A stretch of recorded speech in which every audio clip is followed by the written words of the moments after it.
Good morning, and happy Mother's Day to all the mothers. I'm Bill Harlan. I'm your volunteer service leader. Welcome to the Unitarian Universalist Fellowship of Columbus, Georgia. Today's speaker is Joanie Andras, who will present a dialogue of peace, and she'll talk about, her talk is the second of 5 services in May. Last week we heard Joyce Hickson talking about let peace begin with me. Next week, the Reverend Chandrika D. Fee, a new friend of the fellowship, is going to talk about For Peace' Sake. And then on June 22nd, Rick Spradlin will join us for another talk about peace. And finally, on May 29th, we'll have a special peace ceremony, never before seen in any UU. It will include flowers, water, readings, and all of May is about focusing on peace. And this was an idea that came from, I think, Joanie and Joyce and some other people. And it's a really great idea. It's a really tough one for me, because when it all sounds great, and when I read Gandhi and I read other people, I think, well, that sounds wonderful. My next thought is, yeah, but. And it's, yeah, but don't you have to, fight for freedom? Yeah, but don't you have to fight for justice? Yeah, but I got a million yeah buts. So this is a difficult subject for me, even though it sounds simple. So what I'm trying to do, and maybe I would just suggest, is to realize that if you just practice letting go of your yabbits, you can keep them. You don't have to throw them away. But it's really an exercise in living our 7 principles.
Thank you, Whittaker. Beautiful. This morning's reading is going to be a responsive reading, so please turn to number 573. It's towards the back of your gray hymnals.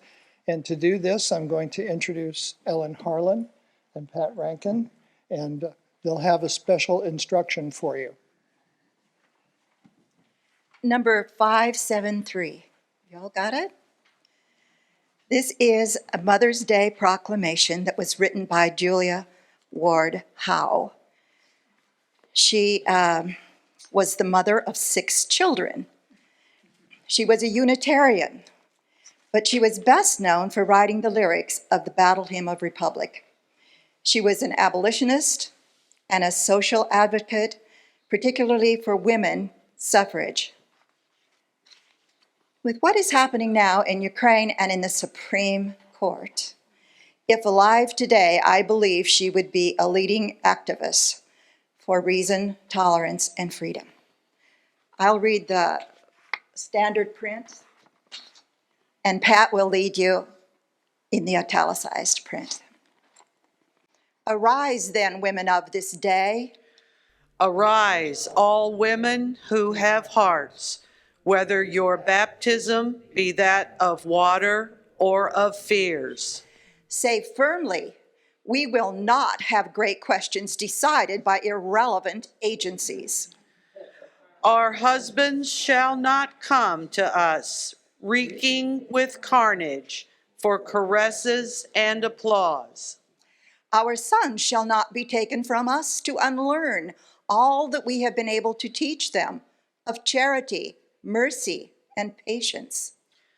We women of one country will be too tender of those of another country to allow our sons to be trained to injure theirs. From the bosom of the devastated earth, a voice goes up with our own. It says, disarm, disarm. The sword of murder is not the balance of justice. Blood does not wipe out dishonor, nor violence indicate possession.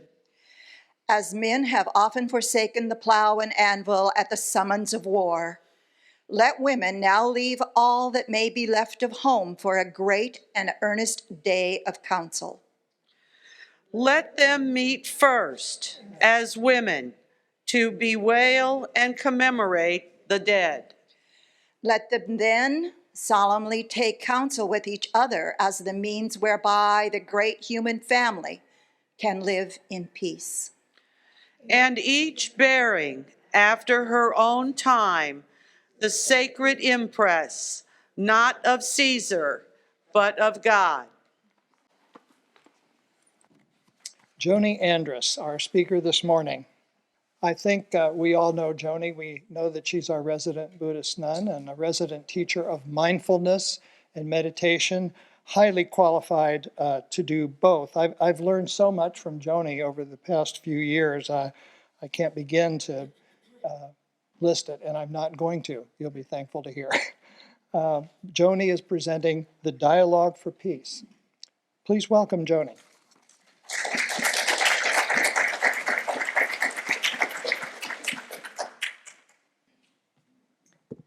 Good morning. Wow. So many, thank you for coming. Thank you for being here. This is a very special moment for me to be able to share with you my truth. So happy Mother's Day to all of you who have experienced the joys and the sorrows of motherhood. A poem by Gary Snyder to his daughter, Jen. What have I learned but the proper use of tools, the moments between hard, pleasant tasks? To sit silent, drink wine, and think my own kind of dry, crusty thoughts. The first calochortus flowers, and in all the land it's spring. I point them out, the yellow petals, the golden hairs, to Jen. Seeing in silence, never the same twice, but when you get it right, you pass it on. It's hard not to look back and fear we have passed on things we didn't get right.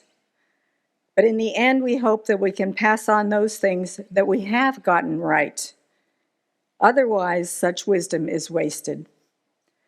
So that's my hope this morning, that I can pass on a few things that I think I have gotten right. I was born in the year Hitler invaded Poland. We had blackout curtains, and there was always the warning not to open those curtains, not to let the lights of the house be seen. I remember the end of the war and the jubilance and celebrations, people outside on the street of my neighborhood, dancing, hugging, kissing, setting off fireworks. But I also remember sitting in the movie theaters, as many of you have also experienced, seeing the newsreels of the concentration camps being liberated, the skeletal humans walking out of those concentration camps, the sleeping barracks, and the mass graves. The year after the war, my mother gave me the most wonderful book called Sing a Song of Friendship. On the cover, children dressed in cultural clothing, holding hands and circling the globe. I'm crying. I'm sorry. I cry very easily. The children were holding hands and circling the globe, and my mother guided me to a greater understanding of love and friendship for all. So as I reflected on how and what I want to share with you today, these are the memories that came to me. And I came to realize the deep influences of the Jewishness in my early life, as well as the war, the Holocaust, the Book of Songs of Friendship, and the experiences of anti-Semitism. These are just a few of the experiences that have shaped my perception of reality. And what I came to realize is how much I wanted to be a peacemaker from a very early age. An underlying deep longing which has influenced so many choices on the spiritual journey. How can I be an instrument of peace when I don't know how to do that? Many of my closest family members are supporters of political groups that I do not agree with or condone. And I deeply love them and truly desire to respect their choices. In this environment of dividedness, how can I be an instrument of peace? The Dalai Lama reminds us that peace does not mean an absence of conflicts. Differences will always be there. Hal said this morning, fraction, was that the word? That there's always differences. Peace means solving these differences through peaceful means, through dialogue, education, knowledge, and through humane ways. And he goes on to say, we can never obtain peace in the outer world until we make peace with ourselves. Another mentor of peace who I've just become reacquainted with, actually, is Father Gregory Boyle, a Jesuit priest who is founder and director of Homeboy Industries, the world's largest gang intervention and rehabilitation program in Los Angeles. I remember hearing about Father Boyle 50 years ago when he first started this program. Father Boyle expresses the essential principle of Homeboy's industry. Quote, "We belong to each other, and every single person is unshakably good. So there is no need to sever belonging. There is no need to say, you are in, you are out. One day you might be in, but you need to change your behavior. No, everybody belongs. So you try to create a community of kinship such that God might recognize it. And you try to announce this message that nobody is outside the circle of compassion. The title of his book tells the story of his work. One book, Tattoos on the Heart, The Power of Boundless Compassion. Another book, Barking to the Choir, The Power of Radical Kinship. Last Sunday in Dr. Joyce Hickson's presentation, she reminded us of how Archbishop Desmond Tutu demonstrated peacemaking work through the Peace and Reconciliation Commission after apartheid ended, and the atrocities were confronted, confessed, and forgiven. Joyce offered us such a precious opportunity to reflect on the power of forgiveness, forgiveness of others, and forgiveness of our own unskillful actions.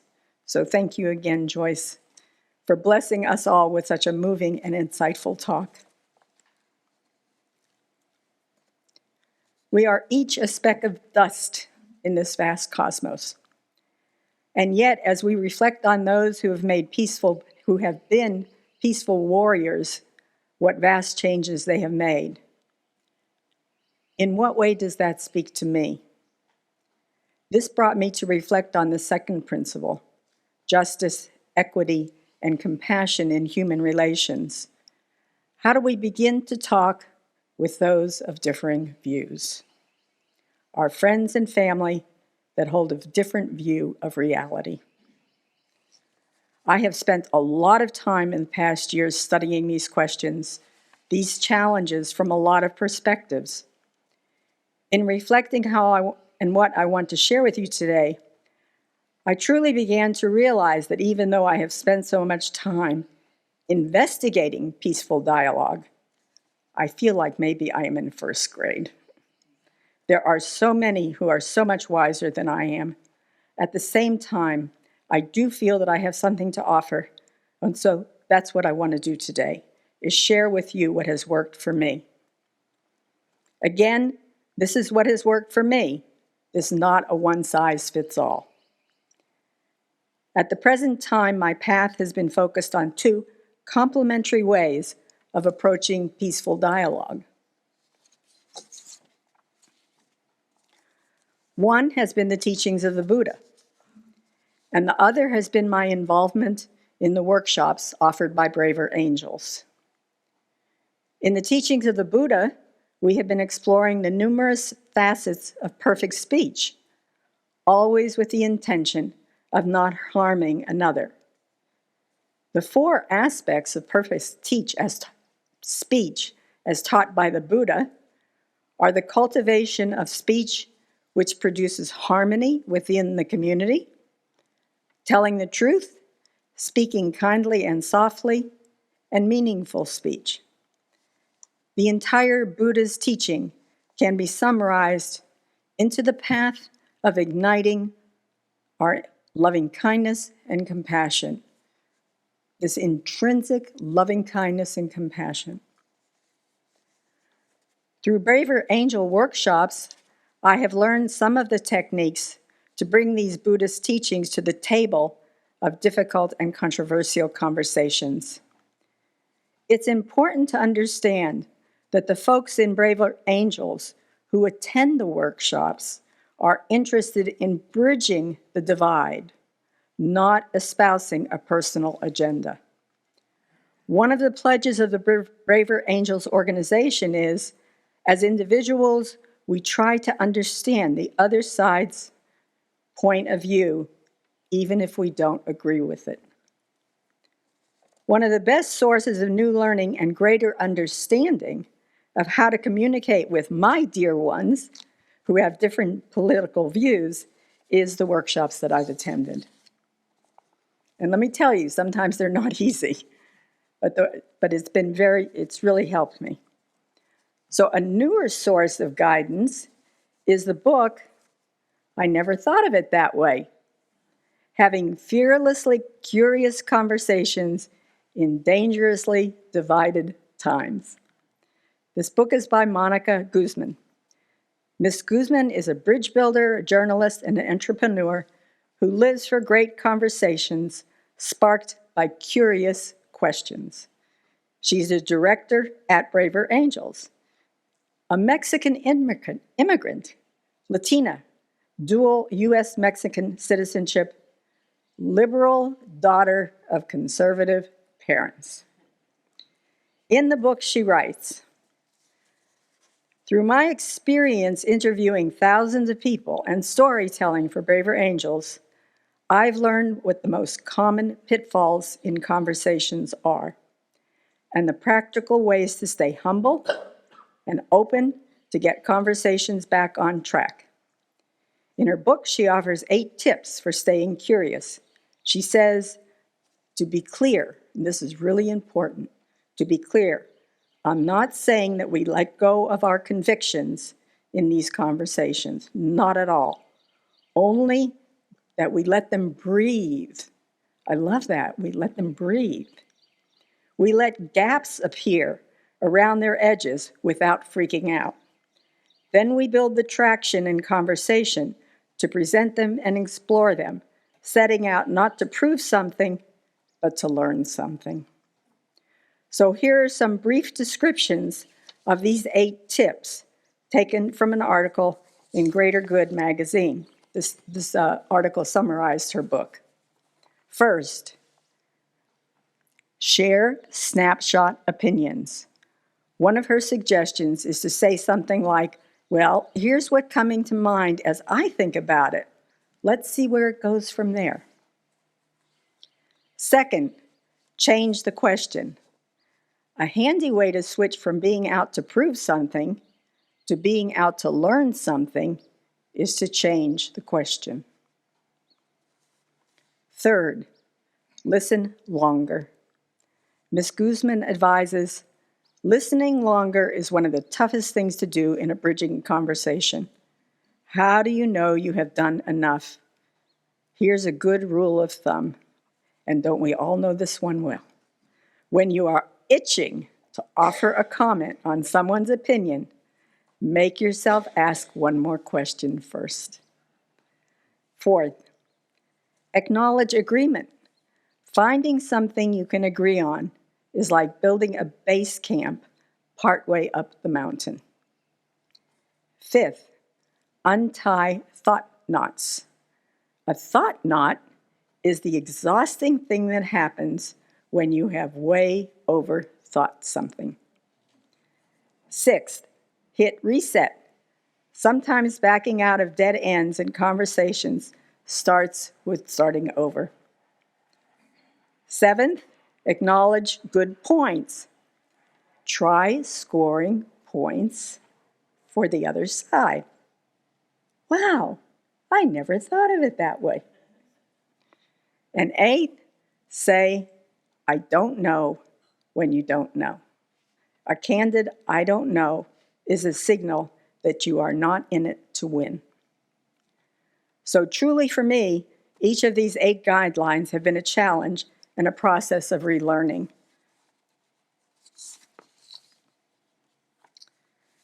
First, I have learned to not get into controversial discussions when there is more than one person involved.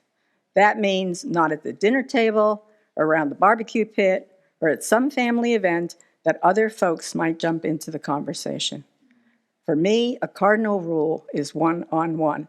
Although I have to say, I had a situation where that didn't happen, that 2 of my family members kind of ganged up on me, and it took everything I had, and finally I had to put up my hand and say, no, this isn't working,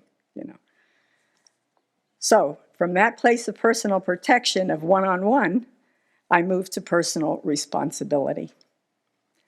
I can set the tone for the conversation through deep listening and open, honest sharing. We can say that dialogue is a 2-way process. It involves balancing deep listening and open, honest sharing. Deep listening. I would invite you to take a moment to reflect on your thoughts about the deep listening. What does that mean to you? Perhaps you can remember a time when another person was fully attentive to you. So let's take a moment to remember a time that we felt deeply listened to.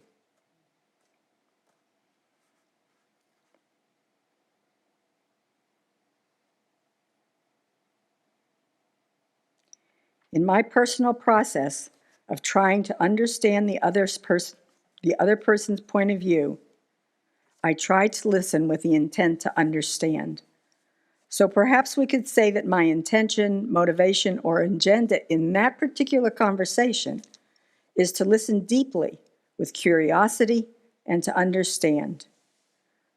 To do that, I have to repeatedly check my inner dialogue and notice when I have that urge to present my argument, my position, and or in what way I am judging or analyzing. We all are, we're relearning how to be in a world that is so divisive.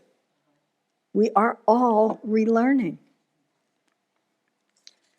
So one could say, I am trying to deeply offer respect to the other, allowing for an openness and a curiosity in examining the situation from the other person's perspective can be very enlightening. So here is a brief story of how I dance with curiosity. As some of you know, and this is a mild example, as some of you know, on the day my grandson bought his first motorcycle and was driving it home, he had a very bad accident. Woman came out of a gas station without stopping or looking. Tyler swerved but hit her car, flew over it, landed on his head, fortunately with a helmet on. Unbelievably, no major injury. There was minor internal bleeding and a mild concussion with some loss of memory that has come back more and more each day. His wife was following in the car with a baby in the car seat and vividly saw the whole accident. She saw her husband fly over the car, land on his head, and then all the trauma of on-site emergency, following the ambulance to the hospital, the MRIs, the CAT scans, the possibility of surgery, the not knowing. From my perspective, an horrendous, terrible accident, one that would fill my mind with thoughts of never again, no more motorcycle riding. So when I visited them about 3 weeks after the accident, I had this in mind, this state of mind, never again. And then they said this was not going to stop them from riding the bike. I was kind of shocked, but then I got really curious. What could be their reasoning after such a terrible accident? And that was when I had an opportunity to move from judging mind to curious mind. It was really not as difficult as I thought it would be. And the conversation helped me to stay open to our love and respect for each other. Surely I will continue to have concern, and that concern will be coupled with the understanding that this is their choice. In this instance, curiosity, and I was curious, helped me to have a more open heart, a more open mind. From a much more controversial place, a very close family member has strong leanings towards ultra-conservative views. He also follows and teaches a very different spiritual path than I have chosen.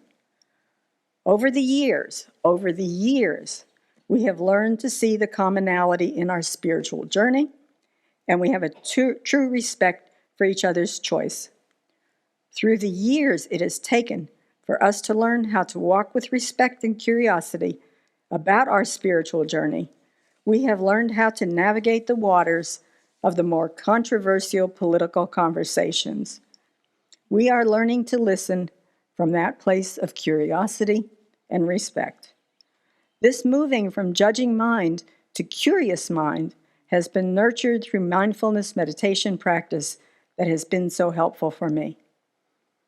The practice of watching the breath, coming back to the breath over and over, allowed me to train my mind to let go, to not hold so tightly to thoughts, judgments, agendas, and emotions.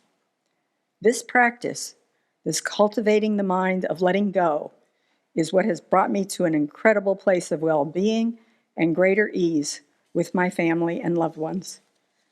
It goes right back to deep listening.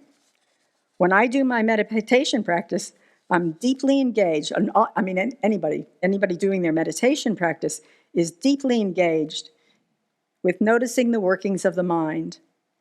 As a Trekkie, I loved Star Trek, I still enjoy Star Trek. I love to say that the investigation of the mind through meditation is truly the last frontier. So going back to being open and curious, here is where the practice has served me. I now recognize more quickly where my mind is holding tightly to judging, wanting to reply, not respectfully listening. And yes, I have come to a place of holding in my heart with a true gentleness that I am human, I have these mind patterns, and I am simply trying to be kinder, more compassionate, and more respectful. I'm trying to be a better listener. Allowing for openness and curiosity by deeply listening to the situation from the other person's perspective can be very enlightening. By giving our dear ones respect and love, by trying to view life through their eyes and their situation, we are living the second principle, justice, equity, and compassion in human relations. I want to close with a prayer for peace. This is by one of my Buddhist teachers, Ringu Tulku, written February 24th, 2022 in Berlin. By the blessings of enlightened and compassionate ones, by the power of my positive actions of the 3 times, and my prayers of pure aspiration. May wars, conflicts, epidemics, and all other maladies dissolve in this world, and may the earth and all who live on this earth enjoy the abundance of well-being. May all learn to live lovingly with each other. Thank you.